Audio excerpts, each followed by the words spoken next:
24 তারিখে যে কংগ্রেস টিম যে মিছিল বার করেছিল, দেশ বিরোধী স্লোগান করেছে, আমাদের শুভেন্দু মাননীয় মুখ্যমন্ত্রী যেটা দেখলো যে পুলিশকে মারা, রিপোর্টারদেরকে, মিডিয়াকে পর্যন্ত ছাড়া হয়নি।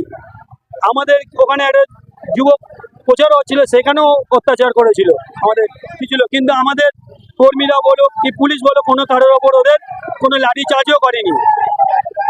তার জন্য আজকে যে ওরা দেশ বিরোধী স্লোগান করেছে, তার জন্য আজকে আমরা পুরো উত্তর কলকাতার আমাদের মাননীয় তমন্না ঘোষ এবং মুখ্যমন্ত্রী শুভেন্দু অধিকারীর নেতৃত্বে আজকে আমাদের জাতীয় পতাকা নিয়ে আন্দোলন করা হবে, যাতে দেশ বিরোধী শান্তি বাংলাকে অশান্ত করার চেষ্টা করছে।